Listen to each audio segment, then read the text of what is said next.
Сәлем менің оқырмандарым, менің каналыма қош келдіңіздер. Маған тіркеліп лайк басуды ұмытпаңыздар. Ағаш ексең күнәң жеңілдейді. Ертеде бір Қандықол қарақшы тәубе еткісі келеді. Ол Шайқы-бұрқы әулиеге келіп, мен 40 жыл бойы қан төктім, зұлымдықтан басқа іс жасамадым. Енді тәубеме келдім. Не амал жасасам Құдай күнәмді кешеді, деп сұрайды. Шайқы-бұрқы, жол шетіне жеміс ағашын ек. Өткен кеткен жолаушылар саясына демалсын, жемісін жесін, шөлін қалындырсын дейді. Қарақшы жолдың жиегіне көп ағаш егіп баптайды.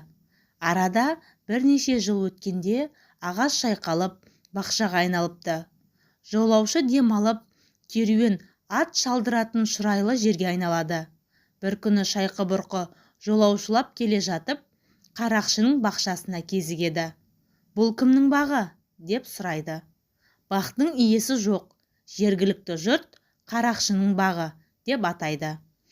Қарақшының өзі 10 жыл бұрын дүниеден озыпты дейді. Шайқы әулие бақтың жемісін жеп, сол жерде түнейді. Түсінде баяғы қарақшыны көреді. Ол жұмақтың бақшасында отыр екен. Төбесінен нұр тамшылап тұрады. Шайқы: Алла, бұл не хикаят? Қарақшының төбесінен нұр не үшін тамшылап тұр, деп сұрайды. Мұның еккен ағашының саясына сан адам келіп демалады, жемісін жейді. Соның сауабы өзіне ақыретте өшпес азыққа айналады, дейді. Шайқы-бұрқы ұйқыдан көңілді ояныпты. Содан бастап ел арасында ағаш ексең күнәң жеңілдейді, деп насихат айтыпты. Ағаш ексең адамның күнәсі жеңілдейтін жөнінде тағы бір аңыз бар. Ертеде бір жігіт түс көреді.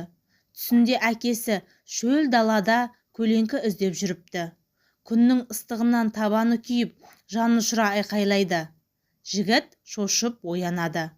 Ауыл ішінде 100 жасаған қарияға барып, түсін жортады. Ол: балам, әкеңнің қабіріне ағаш ек. Әкең қабірде ауырлық тартып жатыр.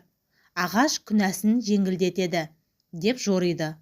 Бала ертесіне әкесінің моласына ағаш егеді. Оны күтіп, баптап өсіріпті. Бір күні тағы да түс көрді. Түсінде әкесі үлкен бір ағаштың көлеңкесінде жатыр екен.